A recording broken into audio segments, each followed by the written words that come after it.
Shalom, selamat pagi teman-teman Youth GKI Kanaan. Senang sekali kok pada hari ini kita bisa sosok kembali. Kita mau saat teduh bareng yuk. Teman-teman, mari kita hari ini membuka Alkitab kita dari 2 Tawarik pasal yang ke-25, teman-teman.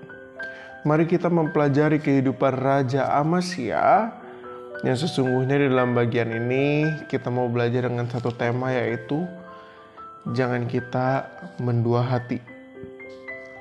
Jangan kita mendua hati. Itulah sebabnya teman-teman, kau mau mengajak setiap kita untuk membaca ayat yang pertama hingga ayat yang kedua.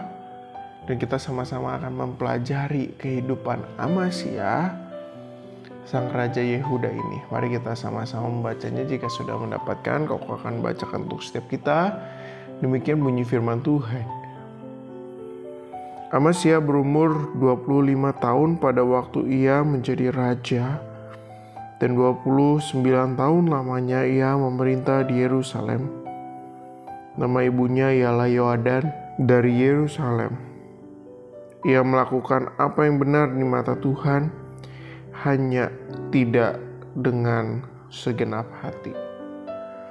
Teman-teman, apa yang akan teman-teman rasakan jikalau pacar teman-teman ternyata punya selingkuhan?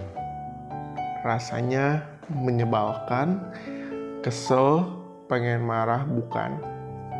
Nah teman-teman, inilah yang kurang lebih dirasakan oleh Tuhan juga ketika ia berhadapan dengan Amasya.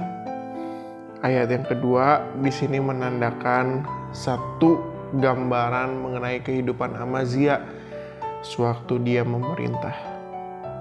Dia dikatakan ia melakukan apa yang benar di mata Tuhan, hanya tidak dengan segenap hati. Awalnya bagus, endingnya gak enak teman-teman. Apalagi ketika kita melihat apa yang dikisahkan dari ayat yang pertama hingga ayat yang ke-28, teman-teman.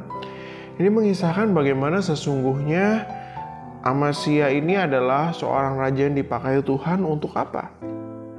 Untuk mengalahkan lawan dari bangsa Yehuda pada saat itu. Tetapi justru setelah kemenangan bangsa Yehuda pada saat itu, teman-teman, Amasya membawa patung Allah-Allah dari bangsa yang telah dikalahkan, dan kemudian Amasya justru menyembah patung dewa-dewa itu. Justru di dalam titik ini Allah kemudian menegur Amasya ketika kita membaca dari ayat yang ke-14 hingga ayat yang ke-16. Tetapi setelah ditegur oleh Allah, apa yang dilakukan oleh Amasya? Amasya bukannya justru bertobat, tetapi Amasya malah marah karena dia ditegur oleh Nabi Tuhan.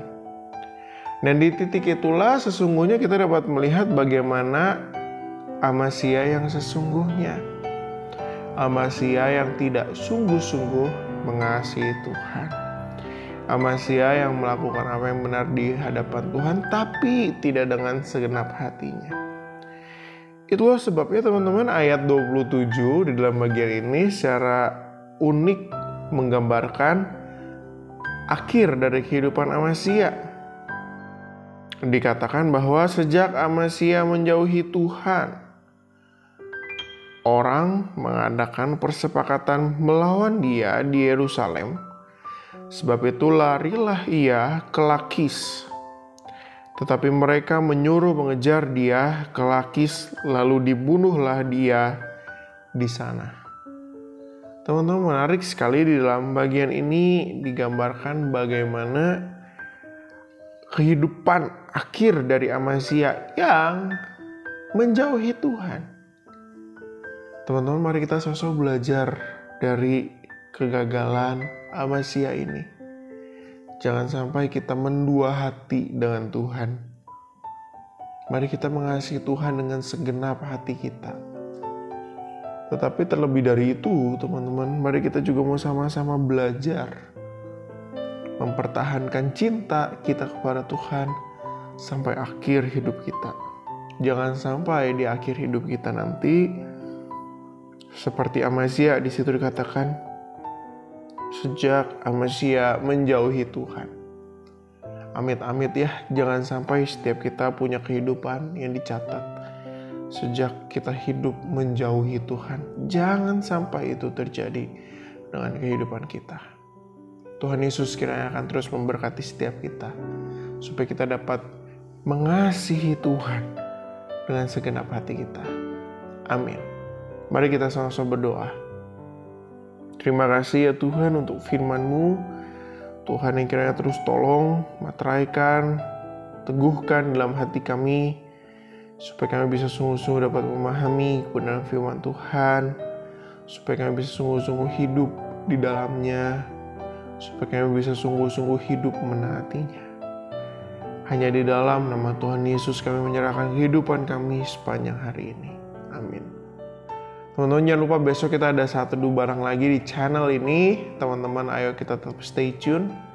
Jangan lupa juga teman-teman hari Sabtu kita ada Zoom Fellowship. Mari kita sama-sama bersekutu kepada Tuhan. Tuhan Yesus memberkati setiap kita. Amin.